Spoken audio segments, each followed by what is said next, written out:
Shikues të nderuar, përshëndetje, jeni me emisionin Spektri Egjiptian. Kuvendi i Kosovës i ka miratuar në parim 3 projektligje të propozuara nga qeveria për transformimin e forcës së sigurisë Kosovës në ushtri të Kosovës. Për këtë projektligj ka treguar mbështetje edhe deputeti Veton Berisha. Në këtë emision do të ndjekim edhe hallet e sharraxhinjeve të Gjakovës, ku në mungesë të një vendi të caktuar për ta, ata shpesh gjobiten për parking të pa autorizuar. Po ashtu në këtë emision flasim edhe për lëmoshkërkuesit, ku një numër i madh të cilët vijnë nga radhët e komuniteteve. Ndjekim storien e parë. Parlamenti i Kosovës i ka miratuar në parim 3 projektligjet e propozuara nga qeveria për transformimin e forcës së sigurisë Kosovës në ushtrinë e Republikës së Kosovës.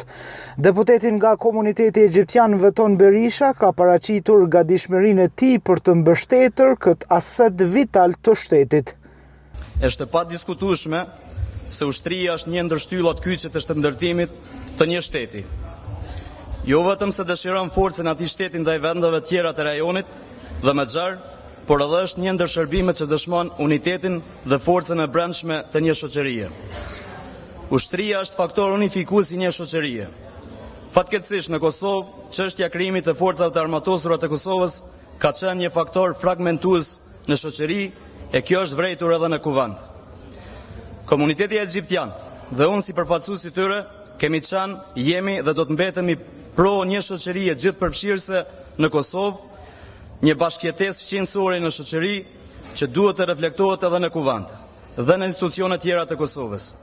Andaj, sikur se kemi qenë konstruktiv dhe mbështetës deri me tani, do të vazhdojmë të jemi mbështetës i gjitha proceseve shtetëndërtuese që ndikojnë në zhvillimin e Kosovës në sferën ndërkombëtare, por që mbi të gjitha e rrisin mirëqenien qytetarëve të gjitha komuniteteve në Kosovë. Sot në botë, numri i shteteve që nuk kanë forca të armatosura është pothuajse minimalist. Kosova është e rrethuar me shtetet që jo vetëm se kanë forca të armatosura të strukturuara, por se këto janë në standardet e larta, gjë që dëshmohet edhe nga ndarësimin e NATO i shumicës së vendeve të rajonit. Kosova ka pasur fatin që ka gëzuar mbështetjen e NATO-s dhe forcave të KFOR-it përgjatë këtyre viteve në ruajtjen e sigurisë dhe mbrojtjen nga kërcënimet e jashtme dhe të sigurisë. Sidoqoftë, krijimi i ushtrisë, përkatësisht i forcave të armatosura, është proces i pashmangshëm dhe i domosdoshëm për Kosovën. Krijimi i forcave të armatosura do të hapë rrugë jo vetëm për shëndërtim të brendshëm, por kam bindjen e plotë edhe të proceseve të shumta në arenën ndërkombëtare, për sa i përket anëtarësimit të Kosovës në trupa ndërkombëtare. Unë shpresoj dhe besoj që ne jemi në rrugë të dur që Kosova, përkatësisht kuvendi i Kosovës, do të gjejë konsenzusin për miratimin jo vetëm të ligjeve që po diskutojmë sot këtu, por edhe të ndryshimeve kushtetuese të kërkuara. Unë si përfaqësues i komunitetit egjiptian do të vazhdojmë të mbështesim projektligjet e një rëndësie vitale për Kosovën.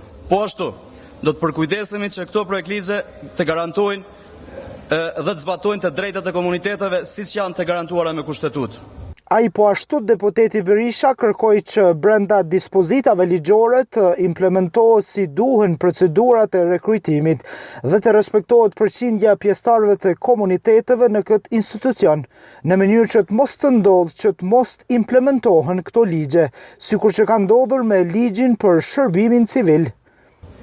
Sa i përket projektligjit për forcën e sigurisë së Kosovës, duhet të përmend faktin që në nenin 4, projektligji thekson se forca e sigurisë së Kosovës është forcë ushtarake multietnike profesionale armatosur. E ngjashme theksohet edhe në nenin 5 të projektligjit ku përmendet se forca e sigurisë së Kosovës pasqyron shumëllojshmërinë etnike të popullit të Republikës së Kosovës.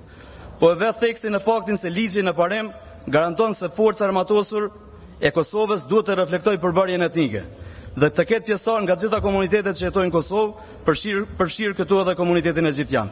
Sidoqoftë, 2 nene të përmendura me lart janë shumë të përgjithshme dhe abstrakte dhe ne e dimë që në të kaluarën kemi pas probleme të shumta në mosbatimin e kuotave të punësuarve në institucionet publike në Kosovë. Edhe në rast kur ekzistojnë përqindje të caktuara se sa nga pozita duhet të plotësohen me pjesëtarë të komuniteteve jo shumicë, në praktikën e ligjeve tjera përcaktohen saktësisht përqindjet e kuota për pjesëtarët nga komunitetet jo shumicë. Në ligjin e fjalë, përkatësisht në nenin 17, përcaktohet se kryeministri do të përcaktojë minimumin e përfaqësimit të gjitha komuniteteve brenda forcës së sigurisë sipas regjistrimit të fundit të popullsisë. Konsideroj se ky nën mund të krijojë pasiguri në mes të pjesëtarëve të komuniteteve, andaj kuvendi mund të konsideroj që si organ ligjvënës të përcaktojë këtë minimum. Dëshiroj të përmend se projektligji për shërbim në Forcën e Sigurisë së Kosovës, i cili rregullon kriteret dhe procedurat e përzgjedhjes së kandidatëve, nuk reflekton të njëjtat parime sikurse ligji i paraprak. Domethënë, nuk përmend fare detyrimin që FSK të reflektojë shumëllojshmërinë etnike të shoqërisë në Kosovë. Andaj ndoshta do të ishte rrugës që dispozita për domosdoshmërinë e përfshirjes së komuniteteve përfshirë edhe përqindjen minimale duhet të përcaktohet mu në këtë ligj.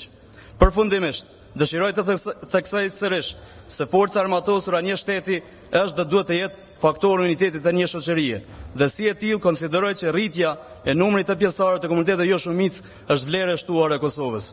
Unë shpresoj që këto ligje do të gjejnë zbatimin e duhur në praktik në përputhje me obligimet dhe garancionet kushtetuese. Faleminderit. Këto projekt ligje janë mbështetur nga të gjitha grupet parlamentare përveç deputetëve të listës serbe. Shumica deputetëve shohin këtë transformim si hap drejt formimit të forcave të armatosura të Kosovës. Ndrojmë temë, në mungesë të një vendi ku do të qëndronin sharaxhinjet, po gjobiten për qëndrime në trotuar nga policia e Kosovës. Pjesëtarët e komuniteteve kanë protestuar para komunës për një zgjidhje. Këtë mëngjes asnjëri nga ta nuk ka dalë si zakonisht për të punuar, pra për të prerë dru, sepse policia e Kosovës po shqipton gjoba dhe u ka konfiskuar makinat prerëse. E gjithë kjo në mungesë të një hapësirës për të qëndruar dhe punuar. Kjo është arsyeja që ata janë mbledhur për të protestuar para komunës. Nuk po dim për çfarë po na marrin shorët, na punojmë që 30 vjet punojmë me shorë. Dhe para 1 vjetës na kanë ngucë kokosh, tash po vim po na ngucin, herën po na kanë marrë shorët. Jena orë në komunë, jena në ku, na kanë japë shorët e kena pagu dinimin. Që dje na kanë orë dhe petë, na kanë dinu. Na i mojmë ka 10 anëtor të familjes, kena tënë qëta, kena ka 10 anëtor të familjes bi mojmë. Shkollë tjetër na nuk kena për me punësua diçka, na mirë me qëtë shorët, nuk po dim çka me bo. Kone fundit s'po dim çka me bo, jena me sukuat ata të rrugëve. Mirë, çka ju ka thënë komuna? Ku duni më pozicionu me shora? Komuna kur gjos na ka jap vendim i herë, ka thonë se qyjm kush po vendimi s'na kanë jap. Ankesën kemi bo. Ankesën be kena bo, e kanë në zyrë për komunitet e kanë, kur gjos na kanë jap fa vendimi, kush po ne, kush do. Çka kishte thonë komunës? Komunës be kisha thonë vetëm më na lon çati me punu, mos më na nguc, edhe çit na pajsim çit zonë, pajsim me çit bukën, drunin, sanin. Ku gjotë tjetër si kisha thonë komunës. Tonë jemi të pa punë. Tonë jemi gjendë familjarë që i mojemi, kemi ka 10-15 anëtar familjes që jemi të pa punë. As kemi rroga, as kemi social, as kemi kur gjoheq. Na me qëtë punë më varëm. Që kur ta kem dikon në punë, djemë, edhe nas jemi të knaqen me dalë aty që kur lypsat. Që kjo punë vjen, të largon për punës, nuk lën me fitu i kafshorë bukë për fëmijët tu, për familjet tonë. Atër duhet mi marrë fëmijën, familjen mu largu, me gjithë vend tjetër ku me fitu i co bukë mi marrë fëmijën. Pra nëshë nuk e di. Kur kanë marrë sharrat, çka ju kanë thënë policia? Policia na kanë thonë nuk bën më ndajt ju këtu, merri 2 gua, shko mi të ua shajtë mënoj. Që e të fashë gjithë. Po mënoj, pse? Cili është zbën më ndajt këtu. A ka në justifikim? Zbën, më ndajt, tu shkoni tjetër ku në rrini, nuk ta cekin vendin se ku më ndajt. Nësë pëdim se ka me majt. Komuna si komunë duhet me cek vendin si për një sharragjita, ashtu edhe për ata që shesin ndru, që me ditë ku më ndajt, se kush për qef aty s'del. Unë se di se që shdojmë mërnju nga minoritetet të në Kosovë. Qa do një mi thonë sot kryetarit? Kryetarit, më konë që na mundësën me me folë me kryetarin, a i duhet me bojë zgjidhje për krejt këta. Se unë për veti, jom 25 anëtar familjes që i moj me qëtë punë. Unë nuk e di ka shkoj, rasi vazhdojnë që shtu puna. Për betona që komi lonë me shpije, me krejt mi marë thmin, ku të gjoj, vend, punës, me punu, me fitu i kafshorë bukë, që aty kom shku me jetu me thmit mi. Ata më stojnë se edhe për mu nuk o letë, me lonë vendlindjen te me mu largu dikun tjetër. Po që të sene vinë, e largohem, dikush në Gjermani, dikush prej kafshorë bukë, se jo për tjetë tjerë sene. E këta e binat vendim. që shka me thonë kujtoj. Nuk e di se shka mendojnë ta për ne. Në punë jo, social për të misë në japin. Rroga kërka, ka me marrë me vlla, dalim me të vjedhen, krejt obligimet, paguj rrim, paguj oj, paguj ato, ku mi marrë mila ato. Vesh me dalim me vjedh, unë i kom 50 vjetë, me dalim me thuj dugojë me vjedh, mu se më shka në e punë. Denim në kanë bo dhe 30 euro, denim. Na me 30 euro mojnë familjen, një muj dit. Milën, dje e këm lonë vetëm pa milë, o du të për me pagu denima. Shtu se na nuk pëdim kam janë gjitë, na jemi gjinë varfim, nuk kemi gjinë me shkollë, ku më ponsu dikun. Se të kishim shkollë, ishim ponsu dikun. Na jemi gjinë pa shkollë. Prafërsisht, sa kushton 1 metër dru me të? 1 metër dru kushton deri në 2 euro, 2 euro gjys. Tash duhet mi prej, na 2 ditë me punu për ata denima, mi pagu. 2 ditë ose 3 me lonë familjen keq, me vujt familja atje. Me ardhë me këqyrë në shpi, vetëm këqyrë një këqyrë një që fa gjendje e kom, o du të me lonë vetën keq, mi pagu këta denima. Zyrtarët e komunës së Gjakovës thonë se kanë njoftuar për gjendjen e rëndë që kanë komunitetet dhe që janë duke ushtruar këtë profesion dhe mbajnë familjet e tyre. Theksojnë se shumë shpejt një mbledhjen e bordit me kryetarin e qytetit do të përcaktojnë një lokacion për ta. Mbetet prej nesh me caktu një lokacion, që me sfigu do t'jetë diku në periferi, për faktin se kemi edhe ndotje, ka natyrat të ndryshme të problematikave të cilat na detyrojnë me vepru kundër parkimit paligjshëm, thjesht, se na mirë me parkim paligjshëm. Edhe policia ka për detyrë më marrë me parkim paligjshëm. Ta shohim këtë javë ose javën ashme, bordi drejtorëve bashkë me kryetarin e komunës, një mundësi për një caktimin e një lokacionit përkohshëm për parkimin e tyre. Ne nuk jemi për mjë ndalu punën, se dim që ata në hallegji dhe e dim që janë mbajtës familjes, nuk dojmë me i damtu, t'jemi të qartë. Synimi jonë është që t'i lejojmë me punu, mirë po t'i fusim në punë në kuadrë të sistemit dhe ligjeve në fuqi. Do të nuk ka këtu kundër askujt ndonjë veprim i kundër ligjshëm, po përpiqemi që t'i kthejmë ligjshëm të punojnë, edhe në lokacion, mirë po edhe në bazamentin tjetër ligjor, të cilin duhet të respektojnë ata. E zyrtarët policor nuk planuan të prononcohen për kundër përpjekjeve tona. Ata prapa kamerës thanë se edhe lëvizja këtyre mjetave rrezikon komunikacionin, nga se nuk janë përgatitje teknike të mirë dhe regjistrim adekuat, dhe se me të drejtë ato duan të qëndrojnë statik e jo të dalin në qarkullim. Derisa të arrihet një zgjidhje nga komuna, sharraxhinjet thonë se ata mbetën të rrezikuar. Grupi për këshillimin e komuniteteve ka diskutuar rreth dukurisë së shfrytëzimit të fëmijëve lëmoshkërkues. Ata kërkuan nga autoritetet institucionale që të jenë më të vëmendshëm për këtë fenomen negativ dhe të punojnë shumë më seriozisht në parandalimin e tij.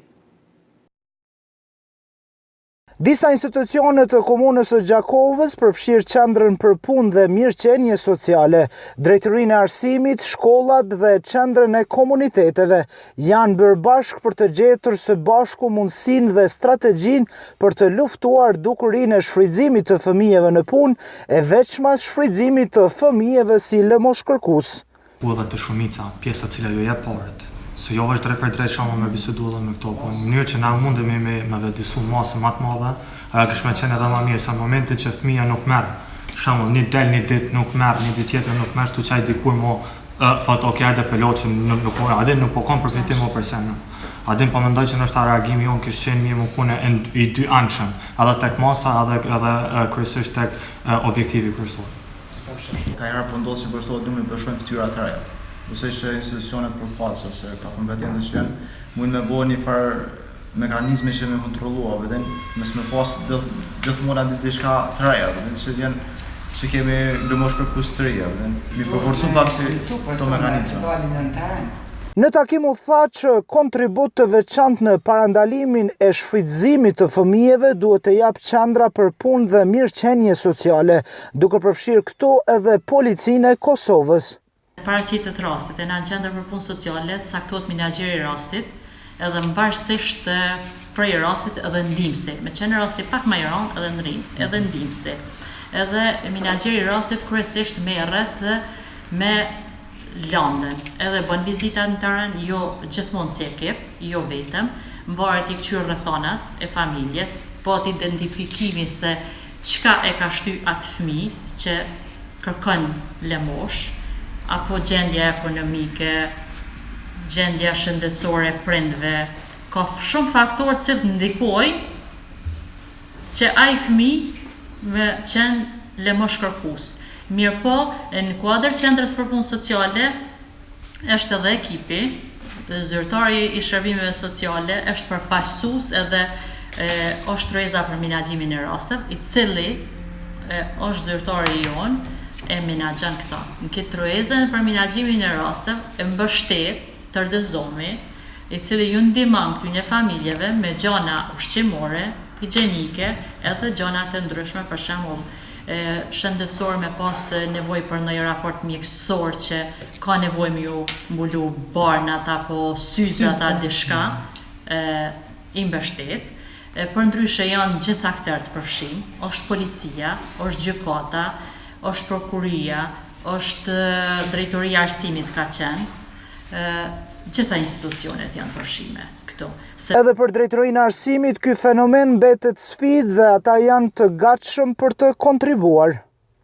Unë kisha pas propozim që na ma shumë me punu direkt me këto familje.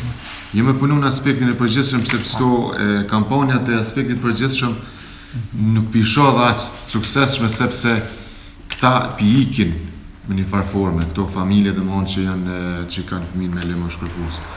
Po problemi është se në rast se ne identifikojmë këta fëmijë, kishim pas mundësi me punu direkt me ta.